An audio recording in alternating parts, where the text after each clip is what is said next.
Are y'all ready to roll? Let's go.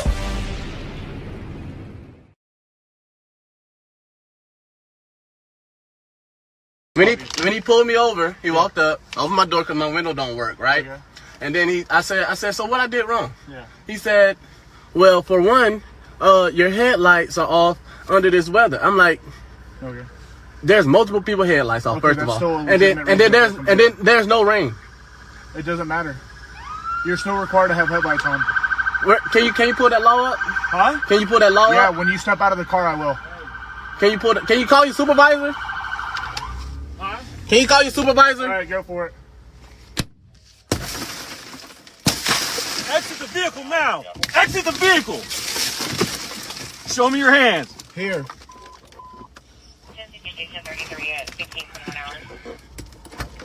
I'm here. What is your reason, sir? Step out. What is your reason? Step out now. All right. Get on the ground. Don't. Get on the ground. Stop fighting! Put your hands behind your back. Put your hands behind your back. Hands behind your back. What's wrong with you? I was putting my hands behind my back. Ain't no talking now, man. Ain't no talking. I'm fucking tooth and shit, bro. I was fooling, bro. What's going on, man? You're under arrest. That's what's going on. No, bro. Yes, bro. You Yes. have a lawful reason, bro. Big knife center in here, too. You gonna throw my phone like that, bro? Yeah, I'm gonna take it off of you, bro. Yeah. And I'm just trying to have a regular conversation with y'all, bro. That's not how it works. Too late. It ain't gonna too late. When they asked you to step out of the vehicle, you should have done that shit. Sir, your partner didn't even ask. Marijuana in his right pocket. Yes, it is. So why close the door if you see him pull up? Because, man, what you mean? He talking about arresting me and stuff, bro. I didn't do nothing. It's called resisting, idiot. I didn't do nothing wrong, sir. We've kind of dumped on Chris Rock because he does bring up a lot of interesting issues, even if we disagree with the good brother. And he's trying to be political. So, of course, we're going to have disagreements with him. But he is very thoughtful at times. Let's run Chris Rock. Now, we got a lot of things, a lot of racism going on in the world right now. Who's more racist, black people or white people? Black people. You know why? Because we hate black people, too. Everything white people don't like about black people really don't like about black people. There's some shit going on with black people right now. It's like a civil war going on with black people. And there's two sides. It's black people and there's niggas. And niggas have got to go. Every time black people want to have a good time, ignorant ass niggas fuck it up. Can't do shit. Can't do shit without some ignorant ass niggas fucking it up. Can't do nothing. Can't keep a disco open more than 3 weeks. Grand opening, grand closing. Can't go to a movie the first week and come out. Why? Because niggas are shooting at the screen. What kind of ignorant shit is that? Hey, that's a good movie. That's so good, I gotta bust a cap in here. Hey, I love black people, but I hate niggas, bro. Yeah, Ebony, I don't know. I can't. I find that very self-hating. I find that very anti-black. I don't find, and it's clever, and I understand why people laugh at it, and I might have laughed at that when that aired first. I think that was 20 years ago. But like a deeper understanding of black people, I'm like, no, I can't split black people up like that. I don't think that's fair. It's a no for me, dog. Gerald? I think that our dear brother Chris was in another time, another generation where there were gatekeepers that forced him to use that type of vernacular. It is hilarious and humorous, but it's not an accurate portrayal of what's happening in our communities. And so I think that as we move forward and now we are UNC, we need to make sure that we don't give space to things like that. Doc, the narrative's been that the media perpetuated and normalized for decades that the black community was only hood culture, but then we sometimes do things to fulfill that picture. Some of our media, as we've said, over focuses on hood culture. I actually want to do one more Chris Rock bite, even though Ebony's going to strangle me after the show for doing this. I'm so sorry, but take another sip of Remy Martin. We're going to watch this and get Dr. B on the other side. You gotta say that. It ain't us, it's the media. It ain't us, it's the media. The media has distorted our image to make us look bad. Why must you come down on us like that, brother? It ain't us, it's the media. Please cut the fucking shit, okay? Okay? Okay? When I go to the money machine tonight, all right? I ain't looking over my back for the media. I'm looking for niggas.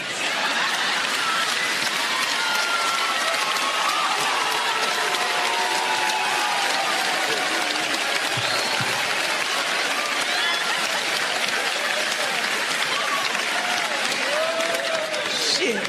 Ted Koppel never took shit from me. Niggas have. Doc, the joke is about being afraid of black people. I'm not afraid of black people. Even at night at the ATM, I see another black person. My thought is not, oh, I'm afraid they might rob me. I'm like, that's my brother or that's my sister. I'm not afraid of black people on the street. And that is some anti-black shit to joke about.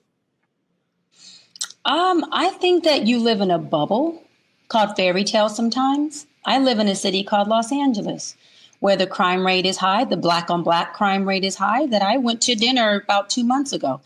Had a nice bag and some nice boots and got in my Bentley in a parking lot, drove off at about 1 a.m., realized about half a mile that I was getting followed by a Mercedes-Benz full of niggas. I got on the freeway, I called LAPD and said, hey, I'm being followed. They said, oh my gosh. I keep driving. LAPD says, hey, we're going to put our lights on behind you. When we do, just exit the freeway like we're pulling you over. Well, I followed the rules and the protocol. I got off. I parked on the side. LAPD gets out like they're pulling me over. The car full of niggas got off with us. They made a left and parked right there on the side. And the officer said, you were definitely being followed. He took his flashlight, flashed at them, and those niggas got in and went the total opposite way on the freeway from the way that we were going. The officer said, wow, they were bold. They got off the freeway, waited for us to give you a ticket, and was going to resume to follow you home. Now, if you ask me, was I afraid for my life, or was I the hood little girl who said, whoa, I can't believe that this is really the norm of what happens to people who have made it out the hood and now have things like a Bentley, materialistic things to show for the money, the hardworking money they're making. The reality is you get followed home. Now watch this. Had they followed me all the way home, that would have been another black on black crime. Let me go back. Actually, being followed was a black on black crime. So whatever bubble you live in as a black woman, there are certain groups of people, whether they're black or not, but that night happened to be black. Toure, do not cut me off right now.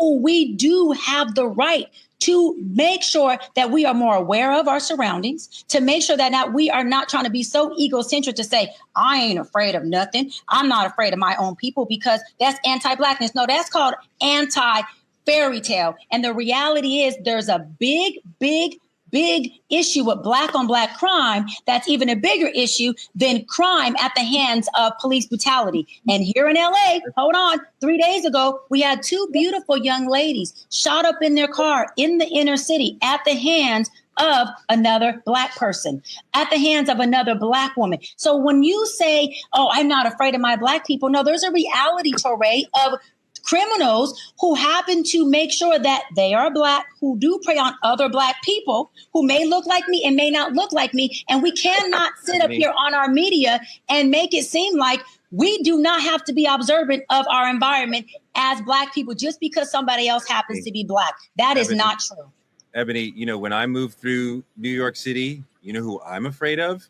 NYPD. That is the people who I understand are most likely to end my life or to damage my body or to ruin my day. NYPD. If I was in LA, it would be LAPD. They are the true people that you should be afraid of in your city. I am actually, in fact, the crime rate in New York and LA and most American big cities is way down versus 10, 20, 30, 40 years ago.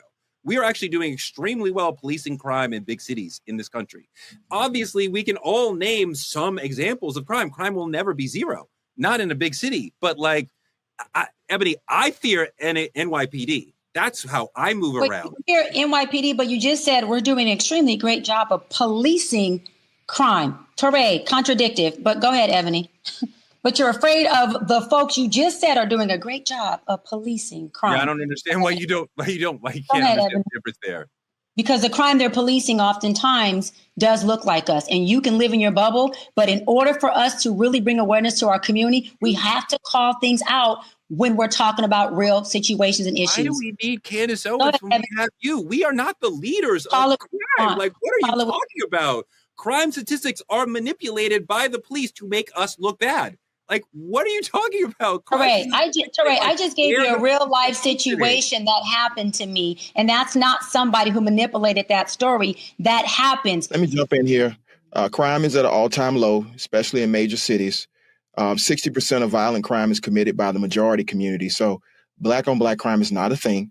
What it actually is, crime happens in proximity to individuals. And as somebody who works with alleged incidents every single day, we have to remember that crime happens in proximity. Yes, that was a true story that happened to you. I'm sorry that it happened to you, but you are more likely to get injured by the police than you are by another person. There have been 1,200 police-involved killings in this country this year alone. And since George Floyd, it's always been over 1,000.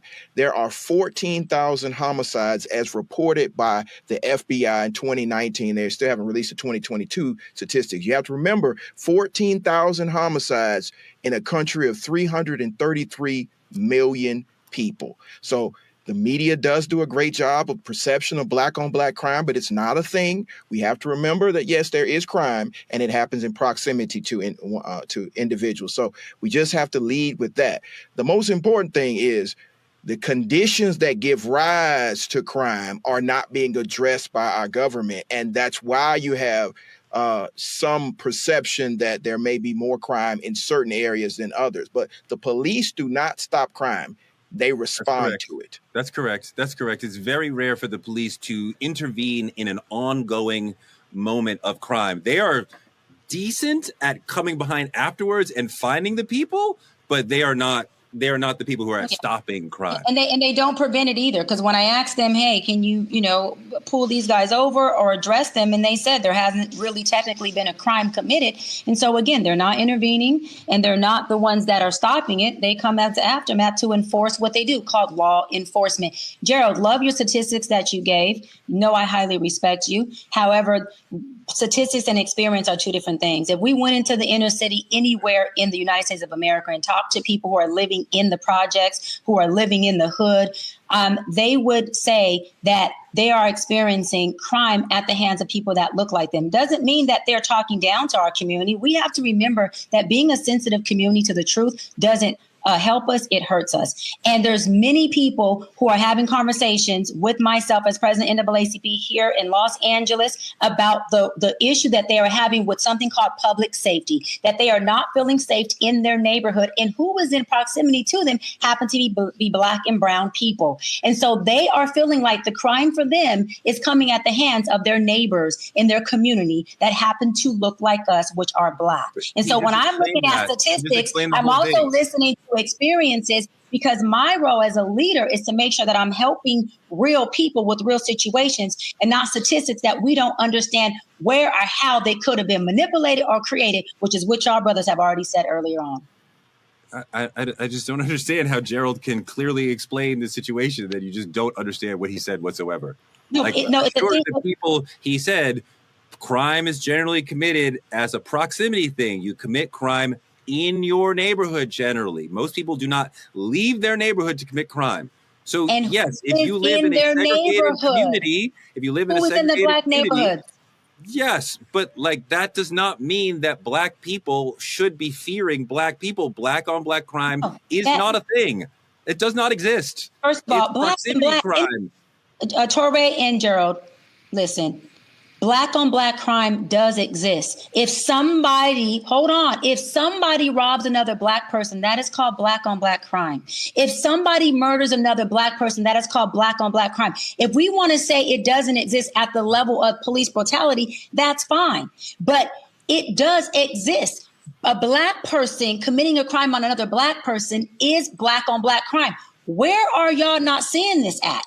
Where are you not seeing that being black on black crime? Go ahead, Gerald. What I'm saying is you don't ever hear a white on white crime. And if they're committing 60% of the crime, there is a crime epidemic in the white community. But we never hear that in black media, white media, or any type of media.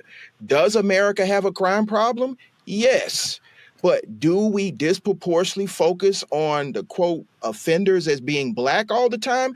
Absolutely. That's why when I travel this country, but particularly this state, and I go into places where they have 10% African Americans, but I go in the courtroom and it's 90%, I'm starting to think, what is really going on here? There's an over-policing issue. Over-policing. Again, over-policing. Everything that they are placing officers in our neighborhoods to catch us. And they know that they could catch as many people if they were in the suburbs and the exurbs. But they are placed in our communities because we have less political power, not because we are committing more crime. Okay, so now you made, Gerald, now you made a little more sense to it. Not because we're creating more crime, but we are still having crime created at the hands of us on people that look like us. And y'all can sit here and not want to address that, but we don't resolve by not addressing it. We still have to make sure we hold ourselves accountable as leaders to say, even if the crime is 3% and white crime is 60%, we still have to address that problem. That doesn't make it not a problem, Gerald, because it's less percentile than another race of people who media is not covering. We still have a problem that we have to address, brother. No, but what I'm saying, and we do address it every single day in the courtroom throughout this country. We address the allegations of criminal behavior between citizens. But nowhere in the court system do we sit there and quantify, okay, this person killed another black person, so that's black on black crime, or this white person killed another white person, that's white on white crime. We don't do that. We focus on the facts specific to that incident, and if it's proven beyond a reasonable doubt, they hold that person accountable and they go to some type of correctional facility or they get put on probation.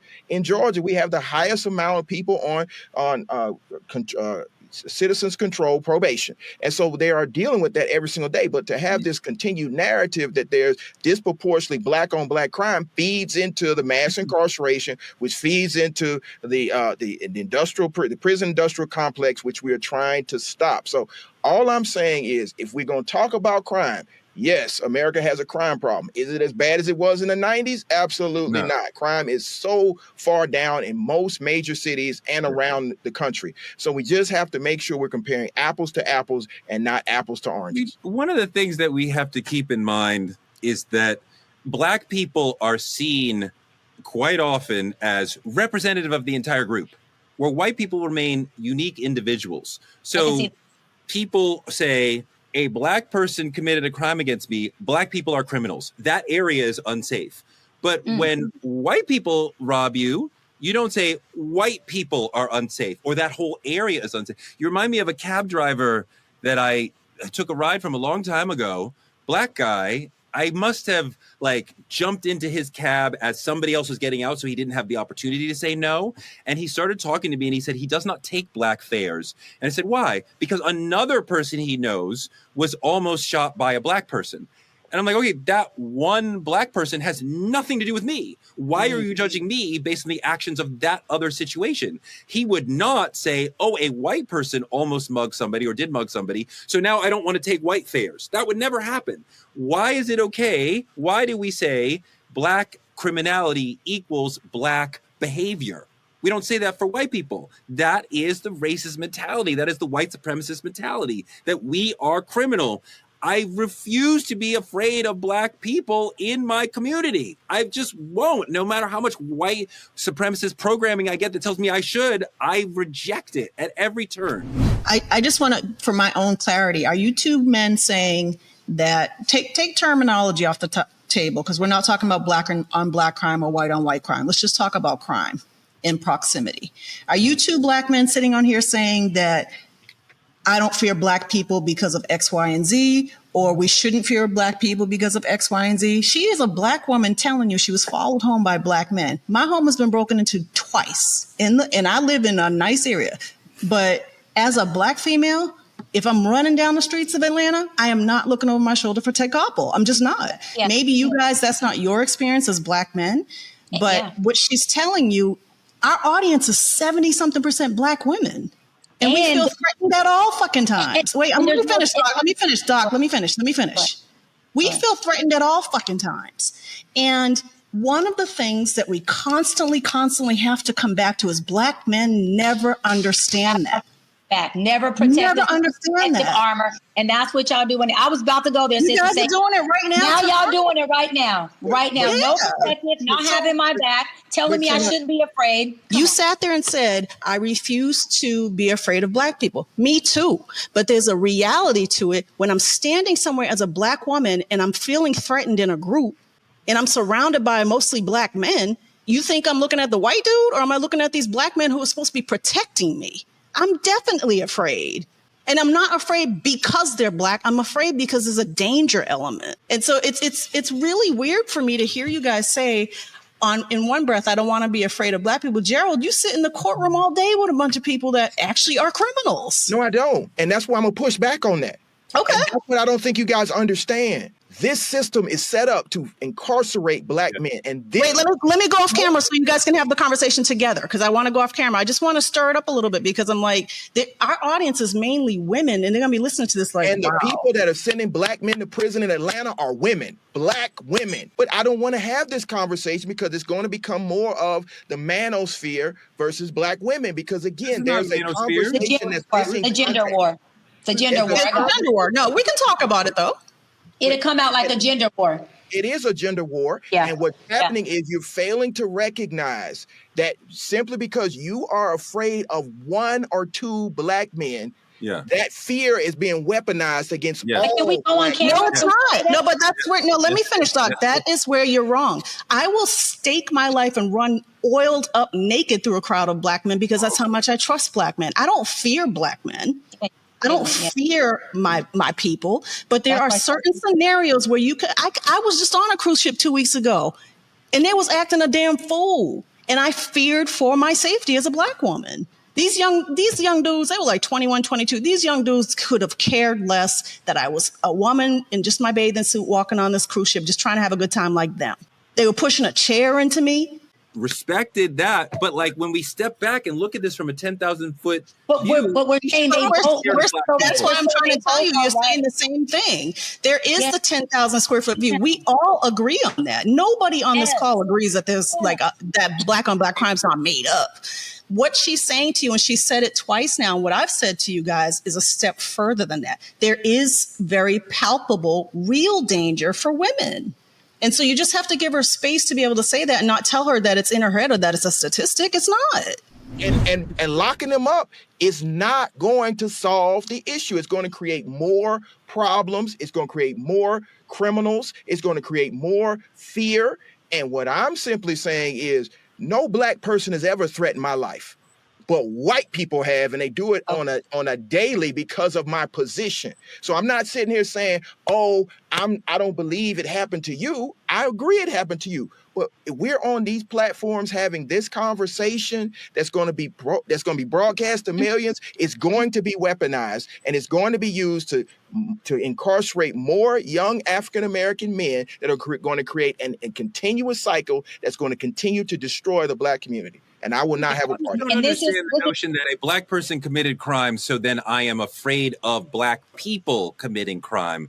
That's not what I said. Toure, you said you're not afraid of Black people. I said you can have that, own that. No one's taking your agency. We're not arguing that down. Stop trying to argue something that I said is yours. You own it. What I'm saying is y'all can talk about stats all you want, which is also systemically white created and manipulated.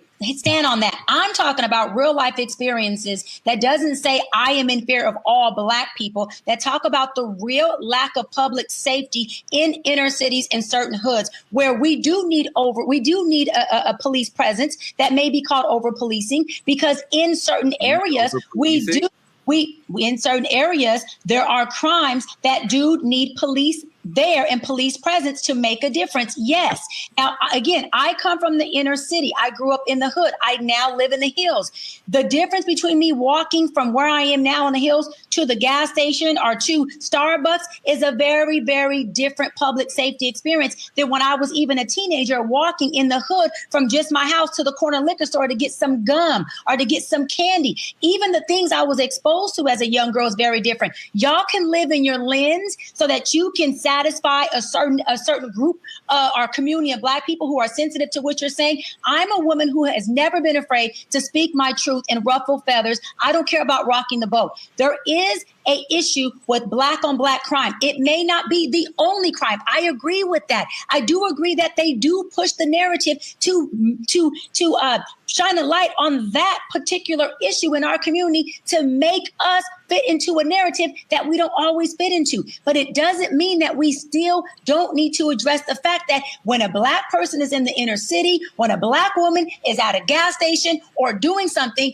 that we don't experience, alongside Black men, don't experience crime at the hands of another Black person. It doesn't have to be a Black man. It could be a Black woman on Black woman. What I'm saying is it exists. And until we as Black people start to do things differently and stop being such a fucking overly sensitive race of people, we're not going to see changes while we babysit and coddle bad behavior because we want to use statistics and numbers so Black people don't feel ruffled. Sorry, we got a lot of marginalized issues that we have to address. And as Gerald and I, being leaders of the biggest civil rights organization, we have to talk to that more, Gerald. Love you and respect you, brother, but we got to keep it real with our people so people like myself who have had this issue and this experience feel supported by Black people, not just by Black men. And I don't feel like I have to argue my point of something that happened to me at the hands of Black people for y'all to say, no, sis, maybe it doesn't happen every day, but Black on Black crime is a real thing. It may not happen all day, but it happens, and it doesn't make it right.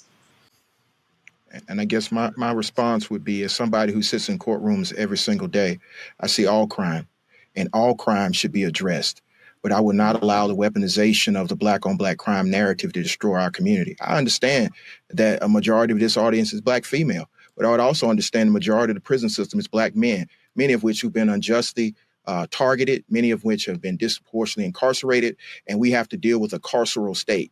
Being in fear of a Black person is something that we have to address. I agree with you. And as a leader in Atlanta, a leader in the state of Georgia, we would deal with it every single day. But I've been in the prison system here in Georgia. I've been in the jails in Macon and Fulton County. I've seen the dilapidated conditions. And if you think calling the police and incarcerating somebody is going to make it safer for you, you're sorely mistaken, because when they get out after they have dealt with the stabbings, the beatings, the killings, the malnutrition, the lack of any appropriate health care, you're in a more dangerous state. So we got to figure out a way to address this. The answer is not more mass incarceration. I'm sure a majority of our audience would say that, because again, when they call me about their son who's been pulled over by the police and evidence has been planted on him, or he's been accused of something he didn't do simply because of the color of his skin, we're going to have an even bigger issue. So this is a multifaceted issue. I think we have to have a solution, but the solution is not more mass incarceration, not more mass policing. I appreciate that you got out of that situation with the police. It would take an extraordinary situation for me to call the police, because I feel anytime the police shows up, it's 50-50, I might get arrested or shot, even if I'm the one who called them. So I don't see them as a source of peace or protection at all, right? So, I mean, like, that to me, the people who choose that profession, those are the people that I need to be afraid of. Those are the people who are much more dangerous to me than anybody else. Black, brown, if they're blue, I am afraid of them. I don't even want to talk to any of them. My God. And so Toure, ask you this, Toure. So what you're doing is, you're on this platform, a True Talks, Black voice, Black media, and you're telling our people in the community, don't call the police when you are at the hands of being victimized, because the police is going to come and not solve the problem. So sit there and allow yourself to be victimized, or just go ahead and try to protect yourself. And hopefully you'll make it out well, or hopefully the other people will be at the hands of you having to victimize them. That sounds like absolutely absurd advice. You're telling them do not call the police. You're saying you're saying don't call the police, because when the police come, they're not going to help you. My question to you is, right, as a uncle who's been a sheriff for 30 years, retired, a brother who's 14-year LAPD right now, and a little girl who grew up in the hood, to a father who was actually a street dude. We already know that.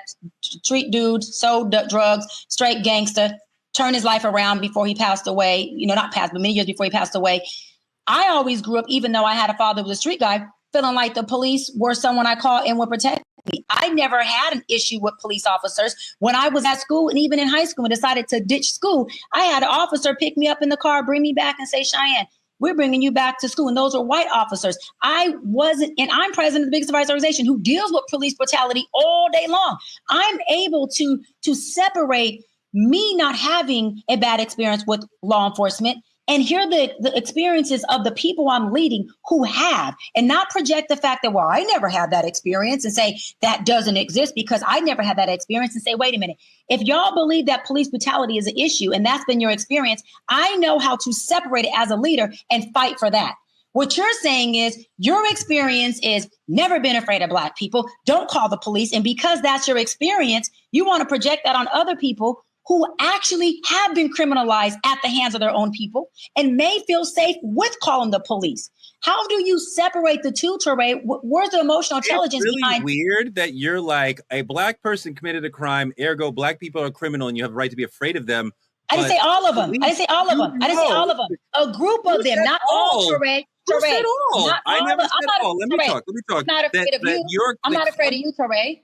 I'm not afraid of you. You're not committing a crime on me. I'm not afraid of you. This is,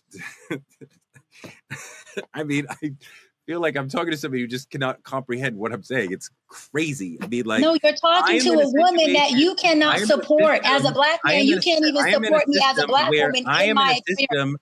I am in a system where I cannot trust the police, where I know constantly that they will attack and arrest people like me. I'm not telling others they can't do it. I'm saying that I'm already in a situation where I cannot trust the police. And I am in a situation where I don't assume the criminality of Black people because another Black person somewhere else committed a crime. Like that. And both can't, but Toure, both can exist. What I'm saying is both can exist. You can be afraid of police all you want. I can be one that says I found safety in them. I'm not afraid of you. I'm not afraid of Gerald. You guys are not criminals to me. I can also say if I'm out somewhere and I feel threatened and that person happens to be Black, then that is a person at that time that I have to be aware of. If I'm somewhere with a white person and I feel threatened, I have to be aware of that white person as well. I tend to frequent more places with Black people. That's just what I do. My environment tends to be more Black. So if I'm in a threatening environment within proximity, we just got through talking about, my proximity is going to be Black people. I'm not out in Newport Beach just with all white people. I happen to love my people, so I spend time with us. And is there times where there can be threats in that environment? Yes. And if you guys want to sell that fake narrative to people and not show them the support that we need as a Black community to say, we support you guys on all crime. We also support you on a Black and Black crime. It doesn't make it different or okay because it's a Black person who has been the one to project a crime or a threat on you. That's not how it goes. And as Black men, I really wish y'all would have done a better job at supporting me as your sister because I never once called you all criminals. I never once said that you are our brothers I'm afraid of. I said I respect both of you, but we can't negate the experience of people who are in the hood, who are really having issues with crime and not having public safety. Period. If you didn't know me, you'd be afraid of me. This is my question, and I appreciate the fact that you didn't consider us threats or you didn't consider us to be dangerous individuals. But this is a personal experience for Black men, and I think this is where the narrative gets missed. Okay. If you have that experience, which is your right to have that experience, I'm not saying that there are not Black people who are threatening, but I know what this system will do. And so if you call them and say, hey, they're threatening Black guys around us, me and Toure are a part of whether you think we're threats or not, the system thinks we're threats. So Gerald Griggs, lawyer, dad, none of that crap matters. It's big, scary Black guy. And now it's weaponizing. And I think that's what's missing in the conversation. We have this Black woman, Black man conversation when it comes to safety and the police. You're saying you don't feel supported. We're saying we fear for our lives. Because a police encounter for any Black man is a life and death situation. And I come from a family of law enforcement. My father-in-law is law enforcement. My ex-father-in-law was law enforcement. My uncle and my aunt, law enforcement. And they still give us the same conversation. If you are in a situation where law enforcement is contacted, you need to operate this way. That's for a 47-year-old black man. And so for black men to hear that coming from black women, now it's like, okay, we got a real issue here. Because yes, are there YNs out there that are out of control? Absolutely. Let us handle them. I don't want to be getting a call from their mother. Because I get these calls. No, because what you said was good. You said, let us handle them. Let us handle it. I want to pin it right there, because how often are you brothers really handling it? How often are you guys really having our back? How often hold on, if you and Toure are in an environment with me and you don't know me, but I'm a black woman, and Day, Dante are antagonizing me as a woman, right? How often do the Toures and the Geralds, y'all being present, handle it for me? Y'all don't. We're not going to play that. Y'all don't. It depends on how much you're talking about. I wouldn't witness somebody who even if I don't know them, I would not witness a man aggressing toward a woman, whatever race, and say nothing. Right. So it depends. Like, how aggressive are we talking about? Like, what is it? Whoa, like, whoa, is he just, hold on. He's like clearly like, if he's like, I love this. Like, hold on, Toure. I love this because all the women who are in the chat, please go in there, sis, and y'all need to align and support me in this, because what they're saying is, depending on the level of threat, depending on the level of aggression, that is dependent or going to predicate on how much they have my back as a black woman. Yeah, that is so fucking sad. I mean, if you guys are just arguing, I shouldn't jump in. If he's threatening you, I should jump in. If you know, like, what are we talking about? See men antagonizing a woman, and you see fear or threat on her face. What does antagonizing mean? If I have to explain that to you, you are not the brother who would have my back. I don't even want to have a conversation. Then no, I shouldn't jump in. Like, Gerald, you know how many times that happens? Or you can see a black man going in on even his girlfriend or whatever in public. I've been in environments even at my age, and some of them ain't just YNs, and other black men walk by like that ain't my problem. I've been in the courthouse and seen someone getting a restraining order on somebody in the parking lot. The black man is literally verbally, aggressively attacking this woman, just not physically, and black men just walk by and be like, yo, I don't want to get involved with that because you don't know what that can mean for me. That is our problem as sisters. At what point do y'all look to protect us? Hold on. If y'all are checking the other black men who are doing this behavior that is going to cause them to do jail time or be arrested, then guess what? We don't have to call the police because we know y'all will police them for us. But y'all not policing shit. You could barely police yourself. That leaves us feeling unsupported. And as I tell you this, Gerald looks like listening. Toure looks like he's in his feminine energy of, oh no, Doc, you look like you're listening, Gerald, because that is a problem of the gender wars. It's at what point can y'all police us for us? When can you police your own men, your own brothers, so that we don't have to do it? So we don't have to do it, Gerald. We're tired of doing that shit for ourselves and for you. So I guess my question is, and this is an honest question here. All right, so if it's incumbent upon every black man in the country to address that issue, what happens when one black man does stand up and address the issue and then he gets hate from black women? I'll give you an example. There was a predator running around our community. He'd been running around our community for 25 years. And people were like, hey, somebody needs to do something about this. This guy's attacking black women, particularly young black women. And so me and Toure took it upon ourselves to do something about that. And we got extreme hate from black sisters all over the country because they wanted to hear this man at family unions and all these things. And so I guess as a black man who has stood up on multiple occasions, where's the love for those black men when they do stand up?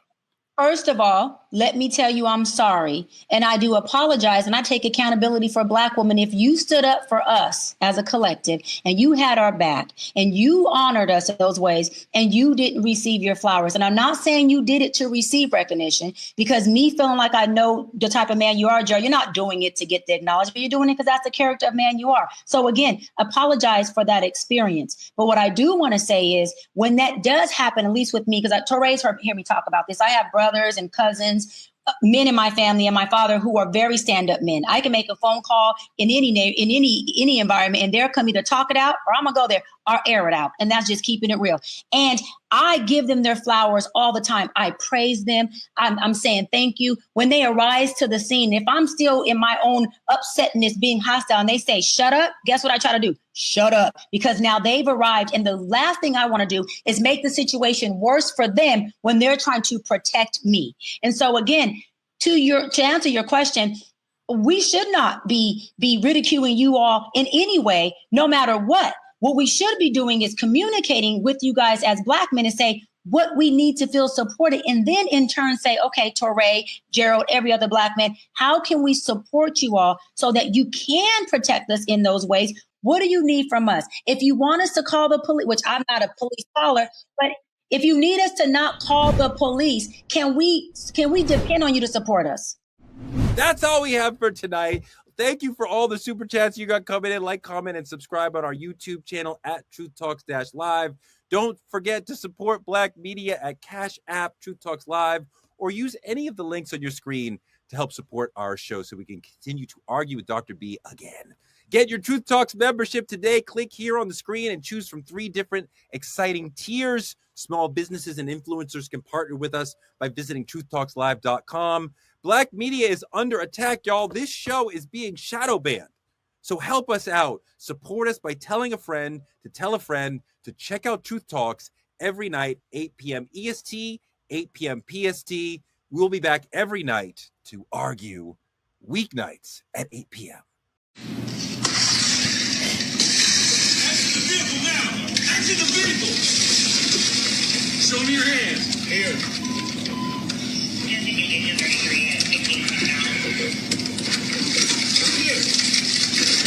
What is your reason, sir? What is your reason? That was a traffic stop. He's not a mass murderer. It was a fucking traffic stop. That's why I'm more afraid of the police than of any criminal. The police don't have to de-escalate if they don't fucking want to. And they don't have to show any respect for your humanity if they don't want to. And they know there's no accountability for their actions coming at any fucking time. This video makes me sick to my stomach. It makes me afraid for my life, for my kids' life. It makes me question, what are we doing in this country when we treat young Black people like that? Why is that as American and as typical as apple fucking